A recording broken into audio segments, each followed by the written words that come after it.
Okay, Good so afternoon.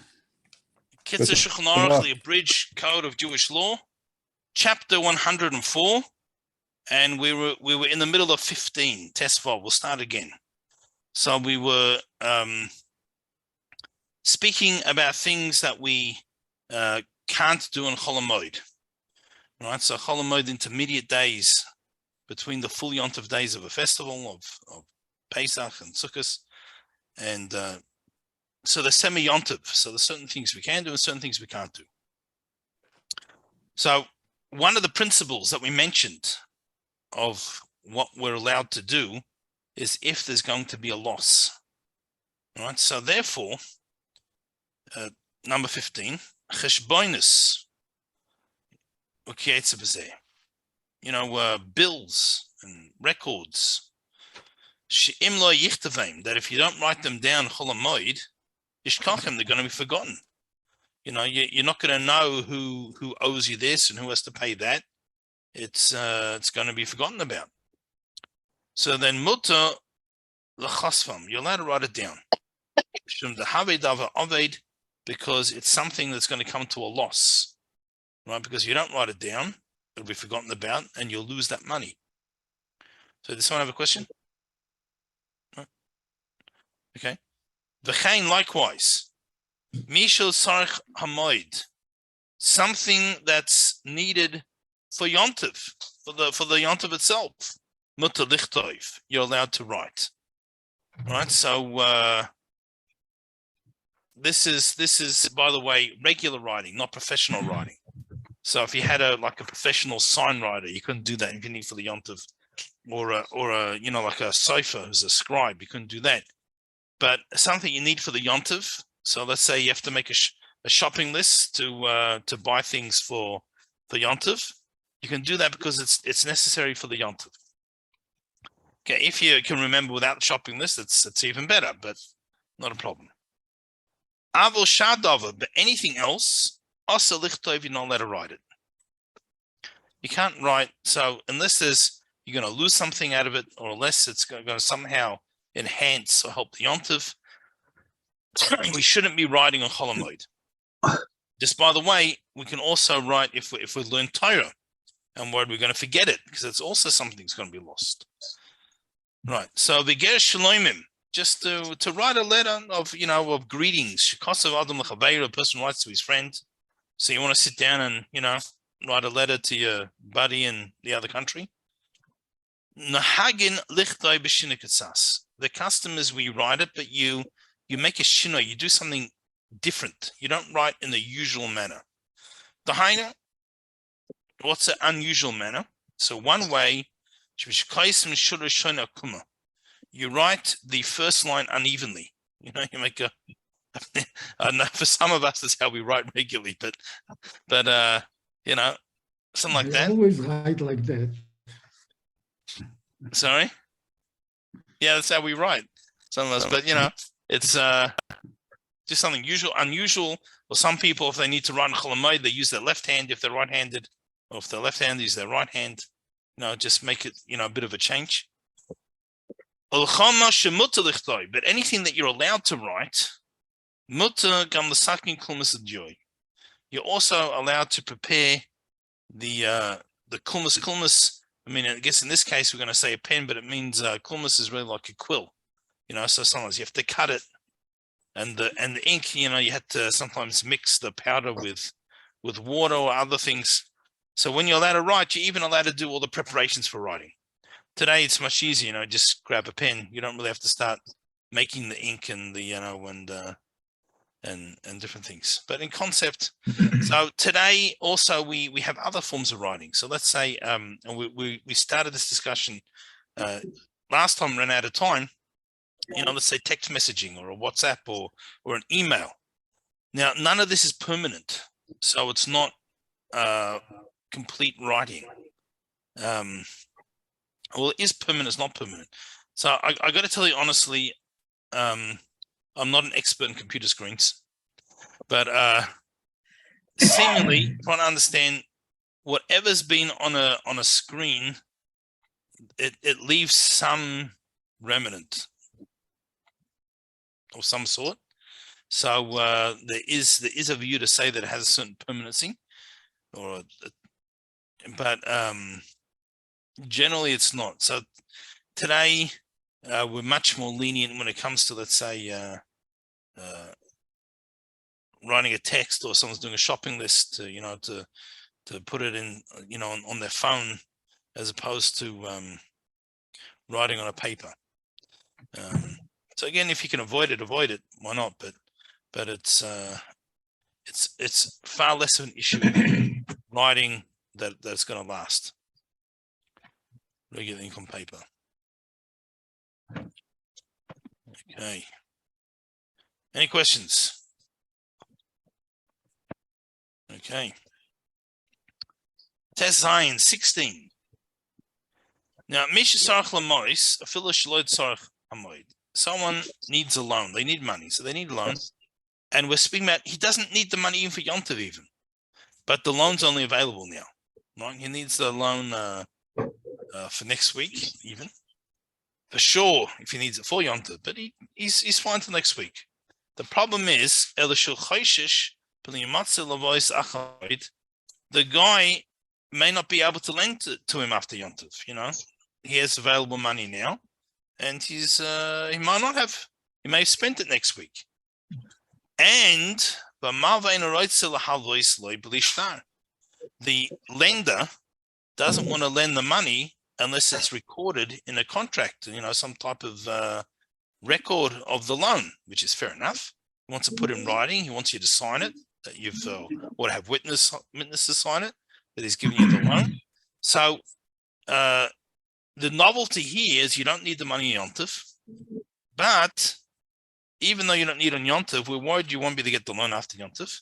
And the one lending the money wants a written record. So, you're allowed to write this record on Yom Tov, even though it's not for Yom Tov. But if you're worried you're not going to be able to get the loan afterwards, you can record the loan. Sorry, not Yom Tov, Chol HaMoed, right? To my Chol HaMoed, not Yom Tov, Yom Tov. When I said he needs the money for after Yom Tov, but to write the contract on Chol HaMoed, not the actual Yom Tov day. Actually, Yom Tov day you can't do that, or on Shabbos, but the Chol HaMoed, the intermediate days. Okay, Yud Zayin 17. Ein noisim noshim b'Chol HaMoed. So you can't marry women on Chol HaMoed, and you can't really marry anything else either when it's not Chol HaMoed. But we leave that aside. But Chol HaMoed, we can't have weddings of Chol HaMoed. How come? Meshum the ein marvim simcha b'simcha. We don't want to mix one type of joy with another joy. In other words, it cheapens the Yom Tov value of Chol HaMoed if you're celebrating a wedding today. Now, obviously, there's a time and a place for everything, right? There were times, when people were in communist Russia and they did secret weddings and all different things, and so there may be exceptional circumstance. In other words, it's not that it's forbidden to get married on Chol HaMoed. It's because we don't do it because it cheapens the Chol HaMoed. In other words, Chol HaMoed won't be special anymore because your primary focus is going to be the wedding. So we don't want to overpower one joy with a different joy. But as I said, although we don't do it because of that reason, it's not that it's absolutely forbidden. If there was some other factors, so another example of this is that we don't do weddings on Purim. We don't do weddings on Purim because, again, the same idea. We don't want to dilute one simcha, one joy with another one. Having said that, I know of a couple that did get married on Purim, and without going into their specific circumstances, it was appropriate for them. So it's not that it's forbidden. It's not forbidden to get married Chol HaMoed. It's just under normal circumstances not appropriate. And a question. Yeah. This extraordinary reason for doing it is well known within the rabbinical community, so it's not like a unique happening that people would question? I don't think anyone who would know. It was just this couple's unique circumstances. Okay. It was I'm something saying- unique to their. If it was more of a just like a halakhic exception, I'd share the details. But it was this couple's personal, the family dynamic. They couldn't do it. In other words, they couldn't do it any other time for whatever the reason. It was well. It's not to say that you couldn't, but this became a very appropriate time for a variety of reasons that were appropriate to them, and they ended up outweighing this other concern. And another factor that went into that, which wouldn't be enough on its own, but it was another factor, was that since the majority of the people who attend this wedding were not yet observant, and would not have heard Megillah and different things, and they got to hear that at the wedding also. That was like we'll say just another side factor that helped it. That in itself probably wouldn't be a reason to make it. That wouldn't be itself a reason to make a wedding important, but it combined. So if there were other circumstances, okay, yeah. So if there were other circumstances, and and just to keep it black and white, let's say when people were in communist Russia or something, this was the time that they could get it under the radar, right? So that may be a good time to do so. Okay. All right. So another exception of a mutal haksig rushosoi, but someone can remarry his wife if he got divorced on Chol Hamoed. So first of all, just since we mentioned that, just to give a bit of background,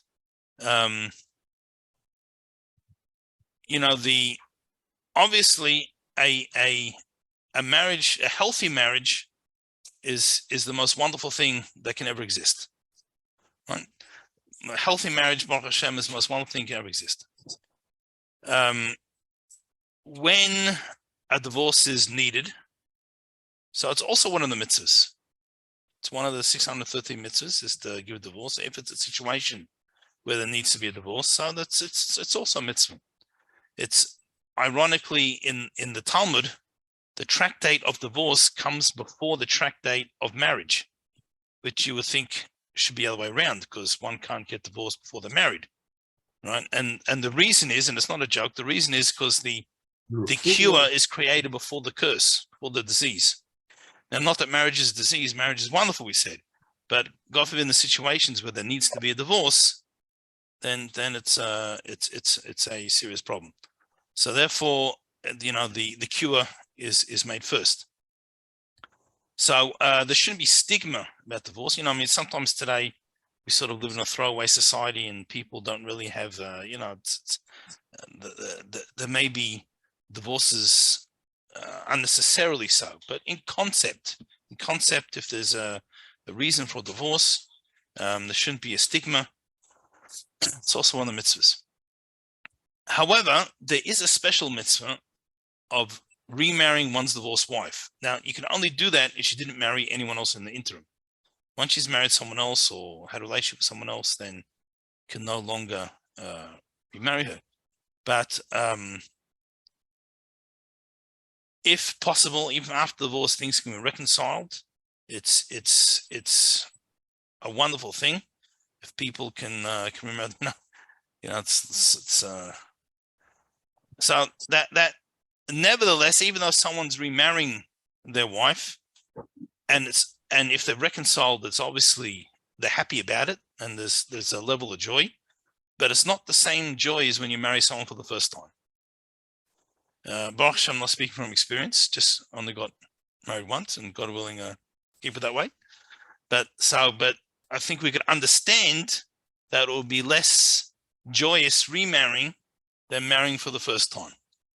So one is allowed to remarry the wife they divorced, even on Chol Hamoed.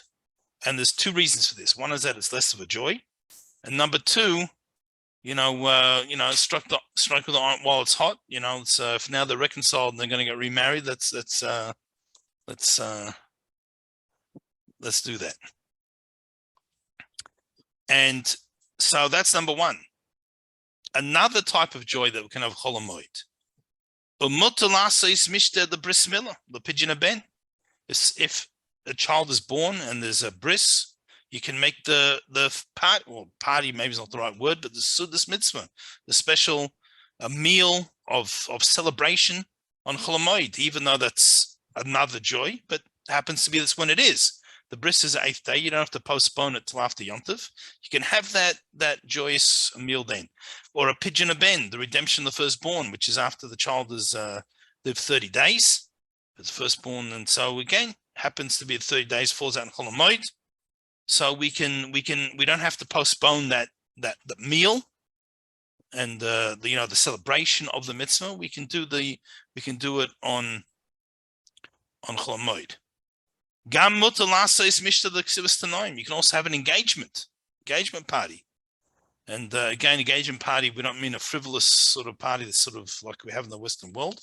But again, that's the mitzvah, that meal of a celebration of a certain milestone of something special. So you can have that in a Chol Hamoed.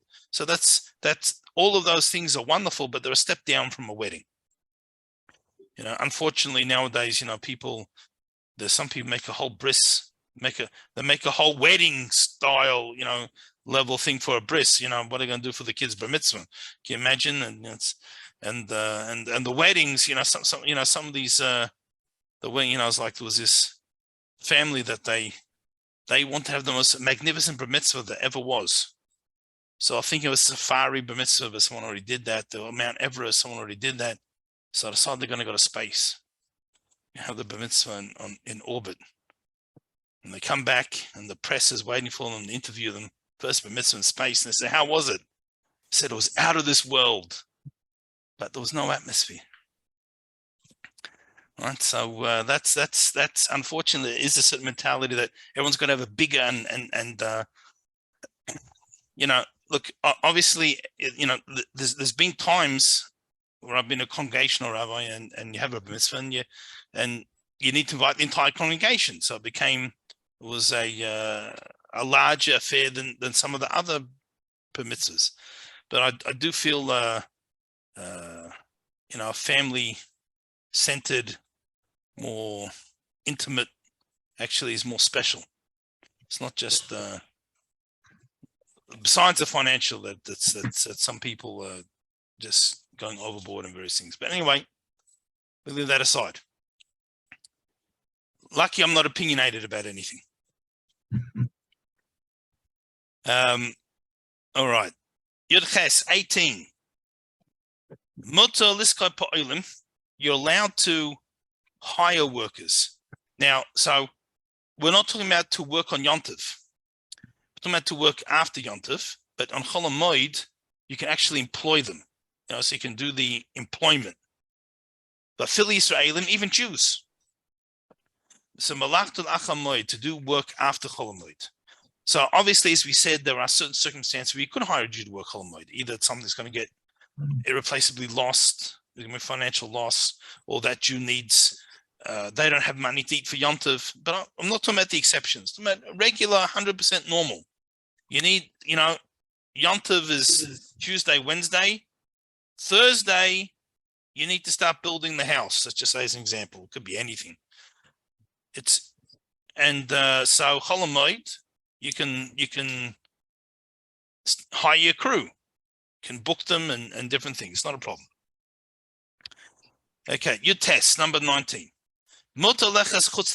So those of us who with us for the Hilchah Shabbos, when we learn about Shabbos, you'll recall we said that outside the city limits, you can only go 2,000 amos.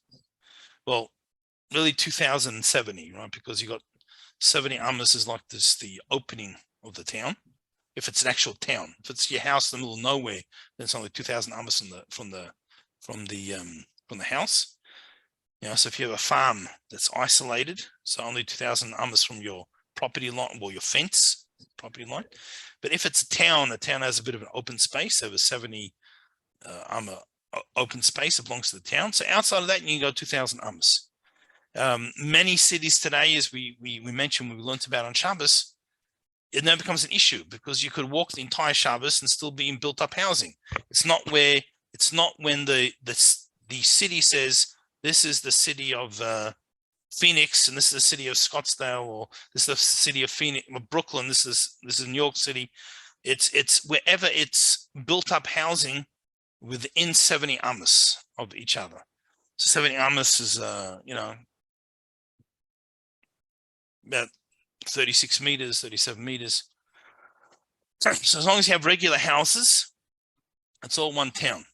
So Shabbos, we can't go past the Tchum. We can't go past the 2,000 amos. Yontiv, we can't go past the Tchum. But Chol HaMoed, we can. Mutar lechas l'chus the Tchum. On Chol HaMoed, travel as far as you like. Now, in the next chapter, which we might have time to start today, we're going to speak about things that, even though they're not technically an issue, but they're very tiring, or they're very bothersome. So we don't do some things either. So maybe just going on travel for travel's sake might not be the greatest idea. But if there's a purpose, let's say I spent the first 2 days Yontiv at home, and Chol HaMoed, last day's Yontiv, I want to go to my kids. So Chol HaMoed, I'm going to travel, get on the plane and go to my son in Florida, let's say. So that and Florida is well and truly outside the Tchum of Phoenix, Arizona. All right, so it's no problem. I'm allowed to. So I can travel Bain Baraglov, Bain Bakoran, Bain Rochov. This is whether it's by foot, by wagon, or by train. So horseback. So no problems. So he didn't mention planes, but that's just because they weren't invented yet. But same thing. Chof, number 20. We shouldn't breed animals on Chol HaMoed. So most of us, I can't say that I have ever done any animal husbandry, but there's some people, maybe people who was brought up on a farm. So some animals take care of themselves, and some animals need the help of the farmer to actually ensure that they breed. So although one's allowed to do that, we can't do that in Chol HaMoed. We can't do Shabbos Yom Tov either, but Chol HaMoed we can't. Because you don't lose anything by waiting. It's after Yom Tov. And if they don't get pregnant this month, get pregnant this month. So you don't. There's no loss from it. So therefore, we don't do the Chol HaMoed. Chof Aleph 21. Ein meshivim tarnagulas ala beitzim l'gola frochim. We also don't put chickens on an egg to hatch them. Now, chickens that sit themselves on the egg, which sometimes happen, they get clucky, as the expression goes, and that's just not our problem. But there are times if you're raising chickens, you might take several eggs from several chickens. You'll put one chicken on it to hatch it, while the other chickens either keep laying eggs for your egg farm, or they become chicken soup, or whatever happens to be. So you can't do that in Chol HaMoed. However, vim ha'shiva kodim hamoed of Rocha, if you put it on the eggs before Yom Tov and it ran off to go to something else. So imze toishlosh yomim levricha, if it's been less than 3 days, because once it's 3 days without the hen sitting on it, they don't want to be viable anymore. If it's been less than 3 days, mutar chazira, you're allowed to put it back. So you put it on before Yom Tov, first day Yom Tov, it went walkabout, it's not interested. So Chol HaMoed, it's only 2 days later, you can put it back on first day Yom Tov. But once there's 3 days have passed, then osla chazira, you can't return it because it's not going to help, and so we don't do that. However, this is even if the eggs will be spoiled, right? Because maybe it's not going to help the egg to develop, but it might stop it from spoiling. Even then, you can't put it back on. And you can't put another chicken there. Also, even within 3 days, you can't do it. So if one chicken that you put there for Yontiv is not interested to sit on the eggs, you can't replace it with a different chicken even within the 3 days. It has to be the same one that you had set up. Okay, any questions? All right, so let's squeeze in a few minutes. Let's quickly start the next chapter. Siman Kufhei, chapter 105. Things that we don't do, we can't do on Chol Hamoed because they're bothersome.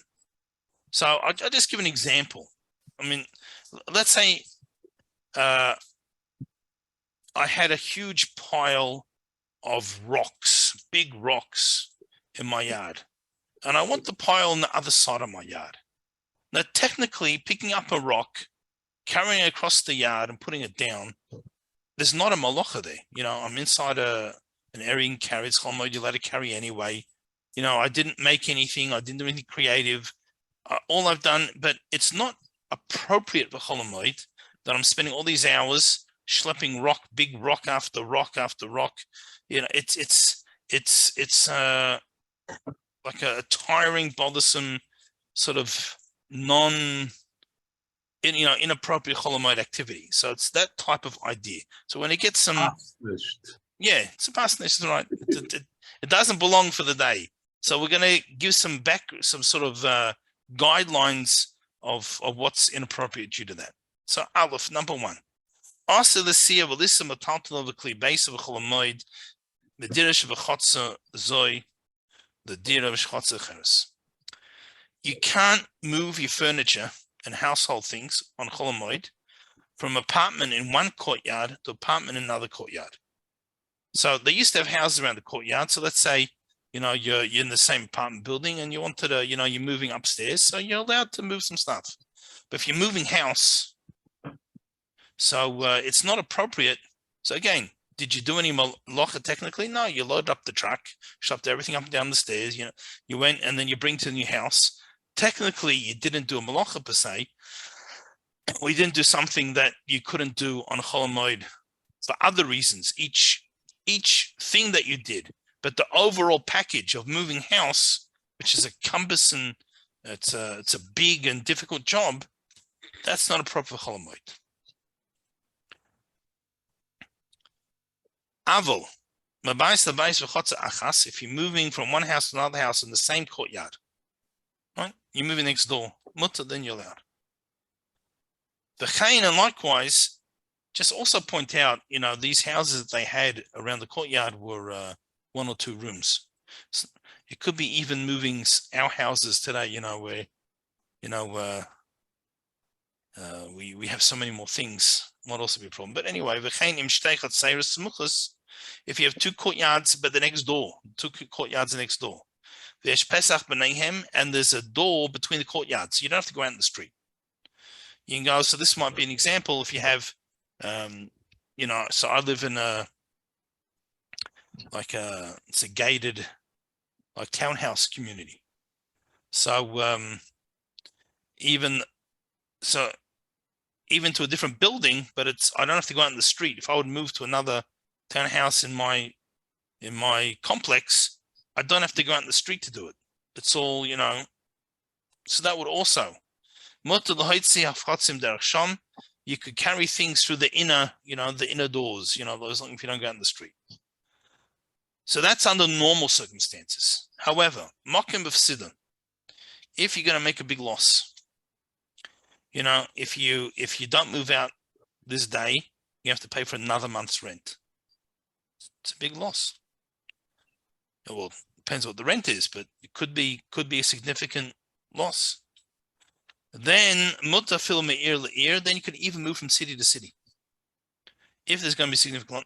Now, what's considered significant would depend on the individual and the circumstances. For some people, a few $100s is significant, and for some people, tens of thousands is not. in this case. In other words, the honor, the respect of Chol Hamoed is going to take priority. But if in this person's circumstances, for them, there's going to be a significant loss. So as we said, that's one of the exceptions of Chol Hamoed. And so I guess we'll pause there for today. Looks like we've run out of time. We'll continue tomorrow. God willing. Any questions before we finish up? Thank you, Rabbi. So wish everyone a wonderful afternoon. Thank you, Rabbi. Thank you. Bye-bye, You're welcome. everyone. Thank Thank you. Bye, Rabbi. Bye.